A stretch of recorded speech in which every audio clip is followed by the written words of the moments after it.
आजकल सब वाईफाई पे लगे हैं, अपन वाईफाई पे लगेंगे।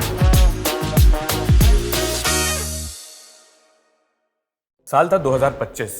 अमेरिका के फिलाडेल्फिया में एक चिल्ड्रंस हॉस्पिटल में बच्चा पैदा हुआ। नाम रखा गया KJ।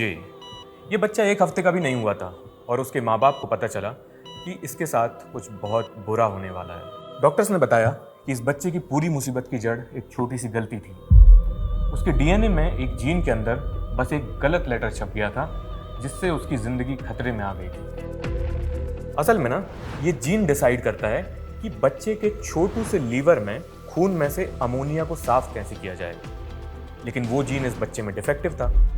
इस बीमारी के साथ पैदा हुए आधे से ज्यादा बच्चे अपने पहले हफ्ते में ही दम तोड़ देते हैं, और जो बच जाते हैं उनके दिमाग को बहुत ज्यादा नुकसान पहुंचता है, दौरे पड़ते हैं।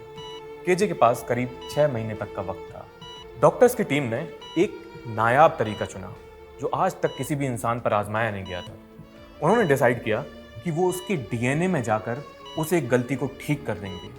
6 महीने में साइंटिस्ट ने क्रिस्पर नाम के एक टूल किट का इस्तेमाल करके एक नया एडिटर मॉलिक्यूल बनाया और उसे लिपिड नैनो पार्टिकल्स में पैक किया। लिपिड नैनो पार्टिकल्स मतलब चर्बी के छोटे छोटे से कैप्सूल्स होते हैं जो इस टूल किट को चुपके से KJ के लिवर सेल्स तक पहुंचा सकते थे। जून 2025 में जब KJ 6 महीने का भी नहीं हुआ था, नर्सेस ने यह दवा उसकी नसों में पहुंचा दी और फिर ICU में मौत के मुंह में जाने के बजाय उसका अमोनिया लेवल स्टेबल होने लगा। इतिहास में पहली बार इंसानों ने एक जीते जागते बच्चे को उसके शरीर के अंदर घुसकर उसके जेनेटिक कोड में लेटर बाय लेटर बदलाव करके उसका भाग्य दोबारा लिख दिया था। होमो सेपियंस ने अब तक ऐसी कई चीजें बनाई हैं जिससे हमारे आसपास की प्रकृति में बड़े बदलाव हुए, लेकिन अब तक वो उस नेचर के सोर्स कोड को कंट्रोल नहीं कर पा रहे थे जिससे हमारा अपना नेचर तय होता है। वो सोर्स कोड है हमारा DNA। लेकिन अब इतिहास में पहली बार हम लोगों के पास वो ताकत आई है जिससे हम अपने जीन्स एडिट कर सकते हैं, और इस टेक्नोलॉजी का नाम है CRISPR-Cas9। ये एक टाइप की कैंची है जो हमारे DNA को काट पीट कर प्रिसीजन के साथ सही एड्रेस के मुताबिक उसे एडिट कर सकती है, बदल सकती है। युवाल नोआ हरारी के शब्दों में कहें तो इस कैंची ने इंसानों को भगवान बनने की पावर दे दी है। मतलब अब तक हमारी बॉडी में जिन चीज़ों को हम तकदीर मानते थे, किस्मत मान के स्वीकार कर लेते थे, अब उसे बदला जा सकता है।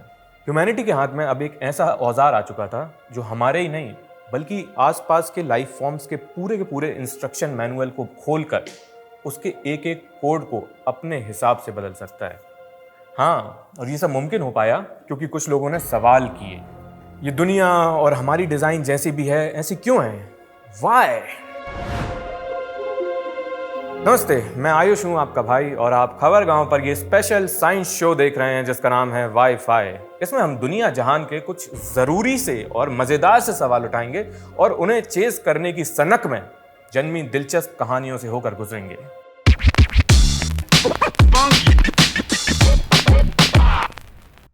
आज का हमारा सवाल है एडिटिंग। वीडियो एडिटिंग नहीं, जीन एडिटिंग। मतलब एडिटिंग क्या होती है भाई? किसी चीज में खुराफात करके उसे अपनी सहूलियत के लिए बदल देना या सुंदरता के लिए बदल देना, चेंज कर देना। वाईफाई के इस एपिसोड में क्रिस्पर और जीन एडिटिंग के उदय और तेजी से हो रहे डेवलपमेंट्स की कहानी को हम जानेंगे मजे के साथ।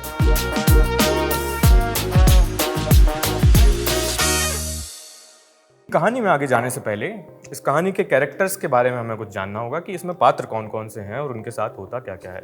मतलब लोग तो हैं ही, लेकिन कुछ बायोलॉजी के कैरेक्टर्स भी हैं, तो उनके बारे में तो जानना ही होगा। मतलब वो वाली बात है यार, रामायण है, रामायण में दोहे होते हैं, छंद होते हैं, चौपाई होती है, कांड होते हैं, तो वैसे ही कुछ हमें बायोलॉजी का भी समझना होगा, तभी आगे का थोड़ा क्लियर हो पाएगा कि क्या बात हो रही है। तो इतना तो हम सब लोगों ने सुना ही है कि DNA करके कुछ होता है, उससे हमारी बॉडी का सब कुछ डिसाइड होता है ना, कि DNA से आया है सारी चीज़ें। पर बात क्या है, डिटेल्स वाली बात ये है कि ये जो DNA है, ये पूरी जो लैंग्वेज है, ये 4 लेटर्स में बस लिखी है, ATCG, और इनके कॉम्बिनेशन एक लेडर टाइप का होता है, ये ट्विस्टेड लेडर होती है, वो एक दूसरे के सामने होते हैं। तो इस कोड से ATCG से पूरी भाषा लिखी जा सकती है।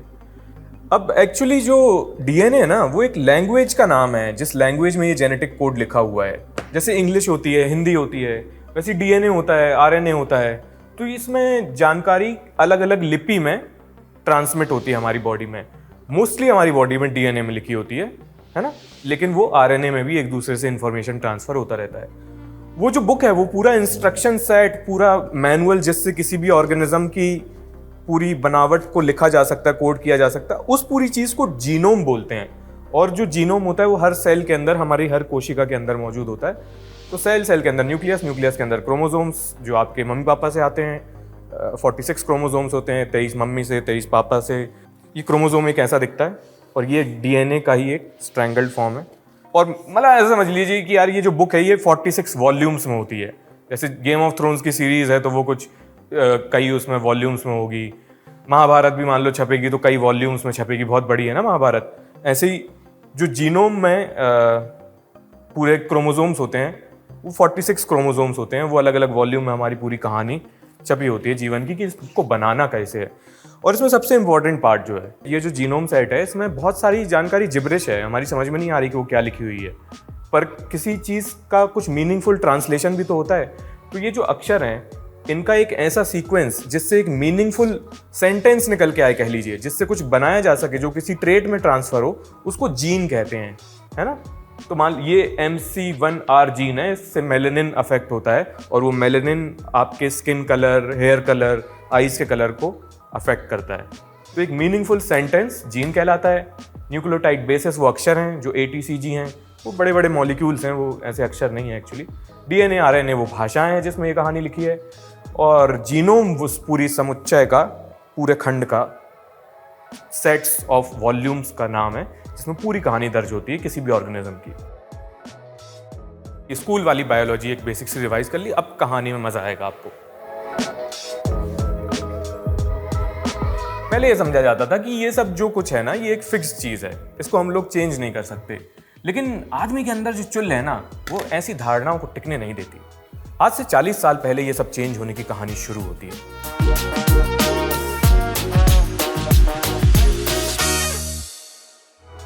साल 1987, जापान की ओसाका यूनिवर्सिटी, वहां एक नौजवान बायोकेमिस्ट थे, योशिजुमी इशिनो।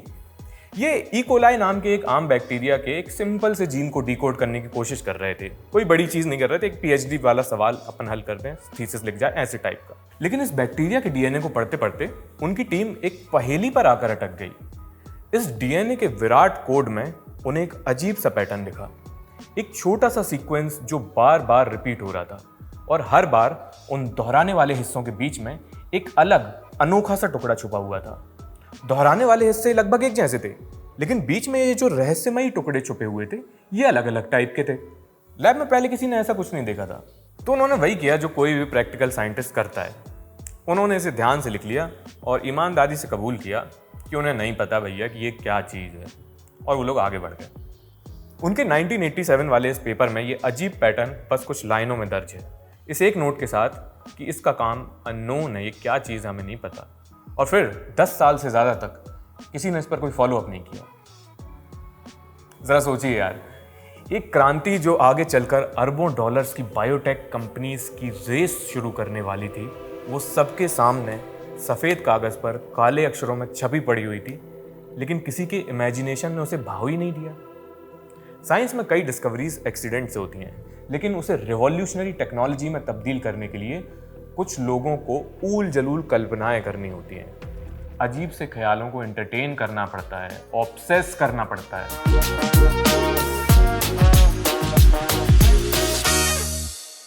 और ऐसा ही एक ऑब्सेस्ड मनुष्य स्पेन के समंदर के किनारे इस आइडिया का इंतजार कर रहा था। सेंटा पोला के उतले तालाब जो नमक बढ़ने के साथ नीले से सफ़ेद और फिर गुलाबी रंग के हो जाते हैं। 1990s की शुरुआत में एक नौजवान माइक्रोबायोलॉजिस्ट यहाँ आया, फ्रांसिस्को मोजिका या मोइका, स्पेनिश नाम है तो पता नहीं कैसे बोलते हैं। ये भाई साहब देख रहे थे कि इतने खारे पानी में भी ज़्यादातर जीव दम तोड़ देते हैं, लेकिन फिर भी कुछ अजीब से ऑर्गेनिजम्स हैं जो यहाँ सर्वाइव कर जा रहे हैं। मोजिका इन ऑर्गेनिजम्स का जेनेटिक कोड खंगालने में लग गए, और मोजिका को भी वही पैटर्न दिखा जो 10 साल पहले दर्ज था, वही दोहराते हुए हिस्से, बीच में अलग अलग टुकड़े। फिर उन्होंने डेटाबेसेस खंगाले और ये पैटर्न और भी कई माइक्रोब्स में नजर आया, यहाँ तक कि उसी ई कोलाई में भी, जिसके बारे में इशिनो ने पहली बार लिखा था। ये पैटर्न बार बार लौट रहा था यार, ऐसे जीवों में जो इवोल्यूशन के ट्री में एक दूसरे से कोसों दूर थे, मोजिका को पहला बड़ा सुराग तो वहीं मिला। उन्हें लगा कि इवोल्यूशन ऐसे बेकार की सजावट को इतनी मेहनत से इतनी सारी स्पीशीज में संभाल कर नहीं रख सकता, कुछ तो बात है इसमें। उन्होंने इस चीज को एक नाम दिया, जैसा साइंटिस्ट दे देते हैं, literal clustered regularly interspace short palindromic repeats, छोटा करके क्रिस्पर। क्लस्टर्ड मतलब झुंड में, रेगुलरली मतलब बार बार, इंटरस्पेस मतलब एक दूसरे से दूर, शॉर्ट मतलब छोटे, पैलिंड्रोमिक मतलब ये जो फ्लिप फ्लॉप करके जो चीज़ें सेम रहती हैं उनका पैलिंड्रोमिक स्ट्रक्चर था, और रिपीट्स मतलब दोहरा रहे हैं। तो ये है clustered regularly interspace short palindromic repeats, CRISPR. यहीं से वो क्रांतिकारी टेक्नोलॉजी निकल के आती है। करीब एक दशक तक मोजिका ने ये पहेली लगभग अकेले सुलझाई, छोटी छोटी ग्रांट्स पर, दूसरों के रहमो करम पर। फिर आया 2003 की गर्मियों का वो लम्हा जब एक और सुराग उनके हाथ लगा। उन्होंने उन अनोखे टुकड़ों के बीच जो स्पेसर्स थे उनको वायरसेस के नए डेटाबेस में डालकर देखा, और कई स्पेसर्स ठीक उन्हीं वायरस के जेनेटिक कोड में मैच हो गए जो इन बैक्टीरिया पर हमला करते थे। ध्यान दीजिए, ये स्पेसर्स अब तक सिर्फ बैक्टीरिया में मिल रहे थे, और वायरस अलग ही चीज़ होती है। वायरस और बैक्टीरिया की लड़ाई इस प्लेनेट की सबसे पुरानी जंगों में से है। जब हम इंसान पृथ्वी पर थे भी नहीं, तब से वायरस हमला कर रहे हैं और बैक्टीरिया इनसे अपना बचाव कर रहे हैं। मान लीजिए हर बैक्टीरिया के अंदर एक सीआईडी बैठी है, सालू के, प्रद्युमन और ये सब लोग, है ना। जब भी कोई वायरस हमला करता है तो बैक्टीरिया के सेल उस हमलावर के डीएनए का एक छोटा सा टुकड़ा फाड़ कर रख लेते हैं। जैसे मान लीजिए उसकी पोलराइड फोटो खींच ली हो और उस फोटो को एक मग शॉट के बोर्ड पर चिपका दिया जाता है, जैसे मुजरिमों के चिपका दिए जाते हैं, ये दोबारा दिखे तो इसको। तो ये जो तस्वीर है मग शॉट पे, यही क्रिस्पर का वो स्पेसर है। अगली बार जब वायरस हमला करने आता है तो बैक्टीरिया उसके जेनेटिक कोड से मैच करती हुई फोटो को निकालता है, उसकी एक कॉपी बनाता है और एक काटने वाले प्रोटीन को साथ में भेज देता है गश्त पे। ये अगर वो दिखे तो, अगर प्रोटीन को वो हमलावर का डीएनए मैच करता हुआ मिल जाए तो वो उसके डीएनए को काट कर टुकड़े टुकड़े कर देता है। मोजिका ने 2003 में ये आइडिया प्रतिष्ठित नेचर जर्नल को भेजा, बड़ी मैगजीन है भाई। मोजिका ने लिखा कि हम इस खोज के बायोलॉजी और मेडिसिन में ज़बरदस्त नतीजे देख सकते हैं, लेकिन नेचर वालों ने इसको बिना पीयर रिव्यू के वापस लौटा दिया। फिर दूसरे चर्चित साइंस इंस्टीट्यूशंस ने, PNAS ने, मॉलिक्यूलर माइक्रोबायोलॉजी ने, सब बड़े बड़े इंस्टीट्यूशंस हैं, उन्होंने भी इनके काम को नज़रअंदाज कर दिया। अगले 18 महीनों में एक के बाद एक सभी बड़े जर्नल्स ने मोजिका को मना कर दिया। किसी को भी यकीन नहीं हुआ कि एक मामूली से बैक्टीरिया के पास अपना इम्यून सिस्टम हो सकता है, अपनी एक याददाश्त हो सकती है। बैक्टीरिया लोगों की तब इज्जत नहीं थी, अब बढ़ गई है। आखिरकार साल 2005 में एक मामूली से जर्नल ने इसे छापा, लेकिन वक्त के साथ ये खोज एक बहुत हल्की सी आवाज़ के साथ कहीं दब कर रह गई। अब सेरेंडिपिटी देखिए, नरेश सक्सेना की कविता है, जैसे नदी लौट आती है बारिश में, पेड़ों पर लौट आते हैं नए पत्ते वसंत में, सभी चीज़ें लौट कर आती हैं। तो मोजिका की रिसर्च भी लौट कर आई 2 साल बाद। अब वैसे मोजिका की खोज एक थ्योरेटिकल क्लेम था और इसका प्रैक्टिकल आधार आमतौर पे मतलब किसी यूनिवर्सिटी की लैब में परखा जाता, लेकिन असल में ये काम हुआ एक योगर्ट बनाने वाली फैक्ट्री में। योगर्ट बेसिकली दही का एक वेरिएंट होता है, बस उसे कई जगहों पर स्टैंडर्डाइज तरीके से बनाया जाता है, कुछ खास बैक्टीरिया कल्चर्स का इस्तेमाल करके। अपने घर में दही जमाने के लिए जो जामन का इस्तेमाल होता है ना साइंटिस्ट लोग उसको बैक्टीरिया कल्चर कहते हैं। तो वो योगर्ट थोड़ी स्टैंडर्डाइज चीज़ होती है, यूनिफॉर्म चीज़ होती है, दही अपनी दही है, दूध दही सब सही। खैर, साल 2007 फ्रांस में डेनिस्को नाम की एक कंपनी फैसिलिटी थी। यहाँ पे 2 फूड साइंटिस्ट एक बहुत ही बेसिक प्रॉब्लम से जूझ रहे थे। वो प्रॉब्लम थी बैक्टीरियोफेजिस, यानी बैक्टीरिया को खाने वाले वायरसेस। ये वायरस बार बार इस कंपनी के उन बैक्टीरिया कल्चर्स को खत्म कर देते थे जिससे दूध को जमाकर योगर्ट और चीज़ बनाया जाना था। एक वायरस का हमला और हजारों लीटर दूध बर्बाद हो जाता था, बैक्टीरिया कल्चर बर्बाद हो जाता था। उन साइंटिस्ट में से एक की नज़र इस अजीब सी क्रिस्पर वाली रिसर्च पर पड़ गई जो मोजिका ने छापी थी कहीं पे, है ना। तो उन दोनों ने साथ मिलकर एक सीधा सा टेस्ट किया। उन्होंने अपने बैक्टीरिया पर जानबूझकर वायरसेस छोड़े और फिर उन गिने चुने बैक्टीरिया को बाहर निकाला जो जिंदा बच जाते हैं वायरसेस के हमले से। जब उन्होंने उन सर्वाइवर बैक्टीरिया के डीएनए का क्रिस्पर वाला हिस्सा पढ़ा तो उसमें नए स्पेसर्स मिले ठीक उसी हमलावर वायरस के जेनेटिक कोड से मैच करते हुए जिसने हमला किया था। तो उन्होंने जब वो स्पेसर्स हटाए, उस बैक्टीरिया की इम्यूनिटी गायब हो गई, और जब उन्होंने मनचाहे नए स्पेसर्स डाले तो बैक्टीरिया में ठीक उसी वायरस की इम्यूनिटी आ गई जिसके स्पेसर्स वो लोग डाल रहे थे। मतलब वो इम्यून सिस्टम वाली बात सिर्फ थ्योरी नहीं थी, वो सच था। यानी मामला साफ था, क्रिस्पर सिर्फ इस प्रकृति की बनाई कोई सुंदर योजना बस नहीं है, एक रैंडम सुंदर सा पैटर्न जो नजर आता है। ये वो जेनेटिक मॉडिफिकेशन का तरीका था जिसे बैक्टीरिया करोड़ों साल से इस्तेमाल करते आ रहे थे खुद के बचाव के लिए। और अब मनुष्य धीरे धीरे उन बैक्टीरियों के तरीकों से कुछ सबक इकट्ठे कर रहे थे। लेकिन नेचर के किसी मैकेनिज्म को अपने लिए इस्तेमाल करने योग्य एक टूलकिट बना लेना इतना आसान नहीं होता दोस्त। अभी पहेली में कई और टुकड़े खोजे जाने बाकी थे।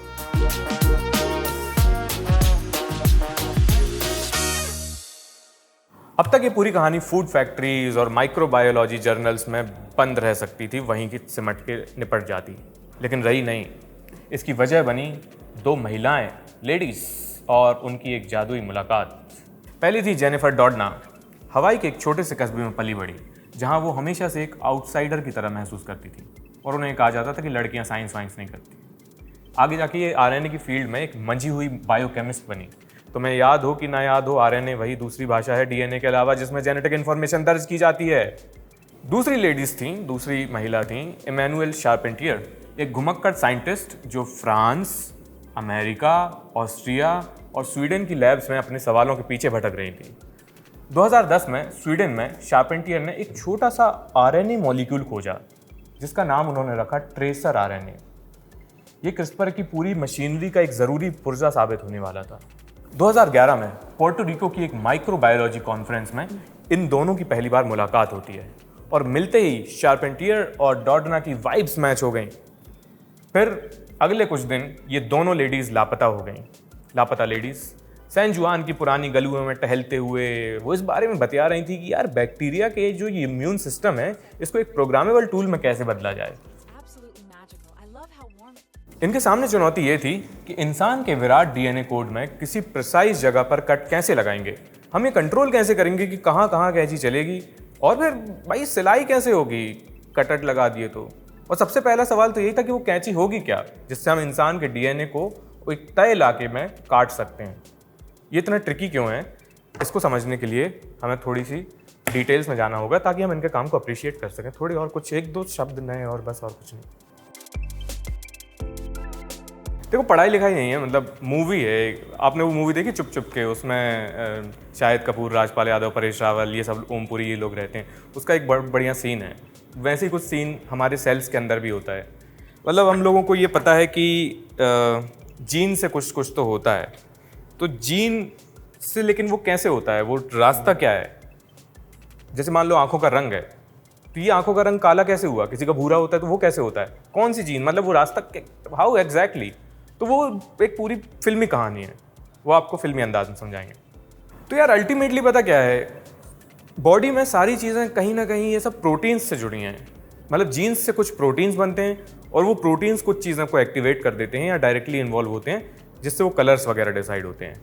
तो प्रोटीन बनने तक का रास्ता हम देखते हैं। जैसे एक प्रोटीन होता है, वो एक मॉलिक्यूल को एक्टिवेट कर देता है जिससे मेलानिन प्रोडक्शन अफेक्ट होता है, जिससे आंखों का रंग डिसाइड होता है। मेन चीज़ है प्रोटीन प्रोडक्शन, जीन्स जिसको अफेक्ट करती हैं। तो सबसे पहली चीज़ तो भाई यही है इस कहानी में कि सत्तू आई मीन प्रोटीन वो इस तरीके का होता है फोल्डिंग में। अब लेकिन यार जो जीन्स होती है ना, वो सीधे सीधे बात नहीं हो रही होती। जैसे आपको वो सीन याद हो तो उसमें वो लोग एक चिप्स की दुकान पर खड़े होते हैं और वो पहले शाहिद कपूर जब्बा जब्बा करता है, ना बोलने की एक्टिंग करता है।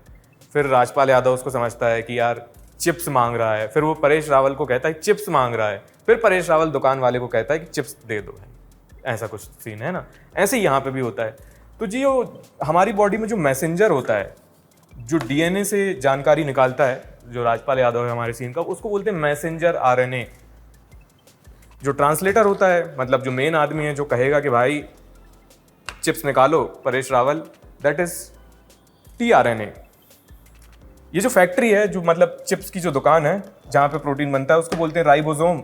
ये हमारे सेल के अंदर होता है, हर सेल के अंदर ये चिप्स की दुकान होती है, फैक्ट्री होती है जहाँ पे प्रोटीन बनता है। तो ये जो प्रोसेस है जिसमें शाहिद कपूर राजपाल यादव से कहता है जब्बा जब्बा, मतलब डीएनए कहता है एमआरएनए से, उसमें वो जो इंफॉर्मेशन एक्सचेंज होता है उसको कहते हैं ट्रांसक्रिप्शन। और जो mRNA जाता है जब चिप्स की दुकान के पास यानी राइबोसोम के पास, और वो कहता है ये प्रोटीन बनाओ, ये चिप्स निकालो, तो उसको कहते हैं ट्रांसलेशन। ये प्रोसेस हो रही होती है। यही कहीं ना कहीं मतलब ये इस चीज़ को अप्रिशिएट करने के लिए ज़रूरी है कि ऐसी कुछ टाइप के, जैसे ये एक मैसेंजर आरएनए है, ये ट्रांसक्रिप्शन आरएनए है, इससे इंस्पिरेशन लेके उन लोगों ने कुछ ऐसे आरएनए मॉलिक्यूल्स ढूंढे जो ट्रेसर आरएनए का काम कर सकें। मतलब कि भाई वो कहाँ पे एग्जैक्टली हमें कट लगाना है, गाइड आरएनए का काम कर सकें, जो कैंची को बताएं कि भाई यहाँ यहाँ देखो। वो जानकारी एक्सचेंज करने का जरिया तो आरएनए ही है ना। तो जो भी आप कहानी में सुनेंगे जी आरएनए, गाइड आरएनए, है ना, ट्रेसर आरएनए, ट्रेस करने के लिए इस्तेमाल होता है, वो इस मैकेनिज्म से एक तरीके से इंस्पायर्ड है जो हमारी बॉडी में ऑलरेडी यूज़ होता है। कि जानकारी तो मतलब कैंची तो जाएगी, वो कट लगाएगी, लेकिन उसके लिए कुछ एक टूल किट बनाने के लिए वो सारी चीज़ें भी साथ में देनी पड़ेंगी। तो ये वो बेसिक जानकारी है हमारे सेल के अंदर जो घटना घटती है उससे इंस्पायर होके जेनिफर डॉडना और इमैनुअल शार्पेंटियर जाती हैं और अपना काम शुरू करती हैं। अपनी अपनी लैब्स में लौटकर उनकी टीमों ने मिल के काम शुरू किया और इस काम ने सब कुछ बदल दिया। उनके 2012 के साइंस पेपर ने दिखाया कि Cas9 नाम का एक प्रोटीन एक कैंची की तरह काम कर सकता है। वो डीएनए को ठीक उसी जगह काट सकता है जहां एक आरएनए मॉलिक्यूल उसको पता बताता है कि यहां काटना है। और असली कमाल इसके आगे होता है। मान लीजिए ये Cas9 एक बेहद तेज कैंची है, लेकिन ये सिर्फ वहीं काटती है जहां आप एक स्टिकी नोट लगाकर पता लिखकर चिपका के भेजते हैं, है ना। अभी पता लगाने का तरीका कैसे हो, तो नेचर में, प्रकृति में ये जो पता है दो अलग अलग पर्चियों में बटा होता है। डॉडना और शार्पेंटियर की टीम ने उन दोनों पर्चियों को जोड़कर एक ही दोबारा लिखी सकने जाने वाली स्टिकी नोट की एक प्रोग्रामेबल फाइल टाइप की बना ली, आप समझ लीजिए। यानी अब कोई भी लैब उस पर्ची पर एक नया पता लिख सकती थी, उसे कैंची पर चिपका सकती थी और कैंची को डीएनए की किताब में लगभग किसी भी लाइन पर काटने के लिए भेज सकती थी। तो बैक्टीरिया के उस एवोल्यूशनरी मैकेनिज्म को एक प्रोग्रामेबल कैंची में तब्दील कर लिया गया था, एक प्रोग्रामेबल टूल किट में। उसको मैकेनिज्म को हम थोड़ा सा समझते हैं कि वो क्या था एग्जैक्टली। छोटा सा है, सिंपल सा, फिर अब कहानी है। तो इस कैंची के बारे में तो पता कर ही चुके हैं। ये एक प्रोटीन होता है जिसका नाम है Cas9। ये वो कैंची है जो एक्चुअली कटाई करती है। ये गाइड आरएनए है, ये वो पता बताता है कि इस वाले हिस्से को वहाँ जाके काट देना है। तो ये वो मगशॉट टाइप का है एक तरीके से, जो गाइड आरएनए होता है। ये इस कैंची को बताता है कि किससे शक्ल मैच होनी चाहिए डीएनए के हिस्से की जिसमें हमें काटना है, किस जानकारी से मैच होना चाहिए। और ये एक और इम्पॉर्टेंट चीज़ होती है इस मैकेनिज्म में जिसको बोलते हैं पैम। पैम वो पता होता है कि हाँ भाई ठीक है, यहाँ पे इसको भी भेजा जाता है, इन दोनों चीज़ों को भेजा जाता है। एक तो लड़का यहाँ स्थापित कर दिया जाता है कि हाँ वो पते पे खड़ा है एकदम लेके कि यहाँ है, और दूसरा फोटो लेके आ रहा है कि भैया ये है, इसको तो कंफर्मेशन मैकेनिज्म है एक तरीके से। डीएनए काट रहे तो गलती नहीं होनी चाहिए ना। तो एक ये एड्रेस कंफर्म करता है और एक ये शक्ल या हुलिया कंफर्म करता है। और ये तो फिर तो सिंपल प्रोसेस है भाई। सबसे पहले सर्च चलती है, आप देखोगे ये Cas9 जाएगा, पूरी लैडर जो डीएनए की लैडर है उसमें अपना गाइड लेके, साथ में ये गाइड है, ये Cas9 है, इसको साथ में लेके एक एक करके सर्च करेगा। एक लड़का यहाँ खड़ा है एड्रेस लेके कि यहाँ पे अपन को कट करना है। जैसे ये मैच हो जाता है तो इसको अनजिप और मैच का जो प्रोसेस है वो किया जाता है। जब ये हो जाता है फिर कट लगाया जाता है। और फिर एक रिपेयर वाली स्टेज भी होती है जिसमें अब काट दिया भाई, अब फिर वापस सिलाई भी तो करनी है। तो ये एक NHEZ, HDR, ये तरीके हैं, है ना। इनमें हम नहीं जाएंगे, बस ये बेसिक मैकेनिज्म है कि क्रिस्पर जीन एडिटिंग काम कैसे करती है। और ये सब उस पूरी कहानी से आ रहा है जो हमने बैक्टीरिया से सीखी, हमारे सेल्स के अंदर जेनेटिक इन्फॉर्मेशन कैसे ट्रांसफ़र हो रही है उससे सीखी, और उससे इंस्पिरेशन लेके ये पूरी प्रोग्रामेबल टूल किट बन के आती है। अब कहानी में आगे बढ़ते हैं।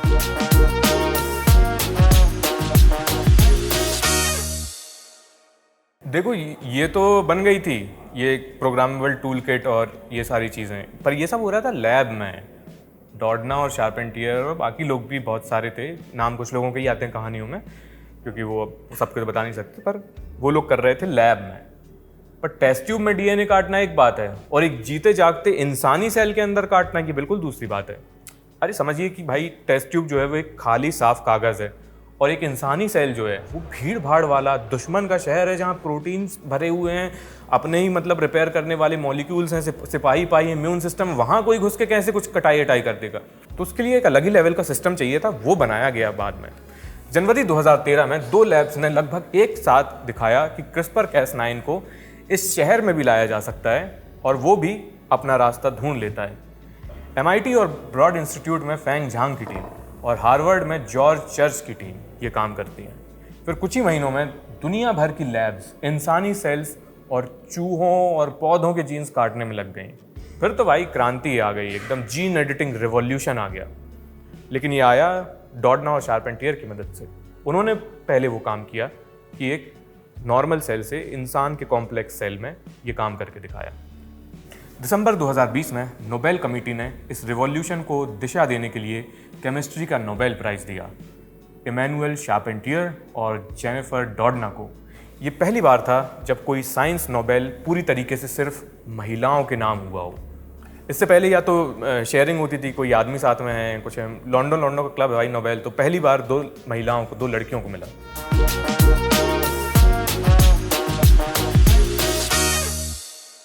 पूरी दुनिया इस जीन एडिटिंग रिवॉल्यूशन में सुनहरे सपने देख रही थी।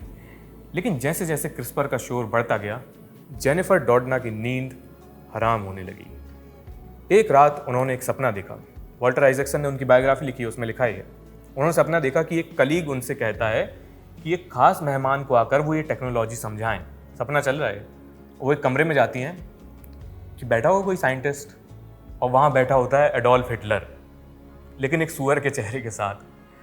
कागज़ पर नोट्स ले रहा है भाई अपना, पूछता हुआ कि अच्छा ये जो बढ़िया टेक्नोलॉजी है ये कैसे काम करती है, इसका इस्तेमाल कैसे कैसे हो सकता है। तो भाई जेनिफर डॉडना पसीने में नहाई हुई जागी। मतलब सबको पता है कि जीन्स से हिटलर का क्या ऑब्सेशन था, तो उनकी हालत ख़राब हो गई होगी कि अरे यार ऐसे भी तो इस्तेमाल हो सकता है, कोई ईविल आदमी भी तो कर सकता है कुछ ऐसे। इस सपने ने उस डर को एक शक्ल दे दी थी जो काफ़ी समय से उनके अंदर पल रहा था। ये एहसास कि उनकी कैंची सिर्फ टूटे हुए जीन्स को रिपेयर करने के लिए काम नहीं आएगी, म्यूटेशंस जो हैं वो जेनेटिक डिजीजेस हैं उनको लिए बस नहीं आएगी, बल्कि हेल्दी जीन्स को भी नए सिरे से डिज़ाइन करने के लिए इस्तेमाल हो सकती है। एम्ब्रियोज को यानी भ्रूण को इस तरीके से बदला जा सकता है कि ये बदलाव आने वाली पीढ़ी में नजर आएंगे। उन्हें लगा कि यार अगर ऐसा हो गया और इससे पहले हमने सावधानी नहीं बरती तो दिक्कत हो जाएगी। लेकिन ह्यूमंस और रिस्पॉन्सिबिलिटी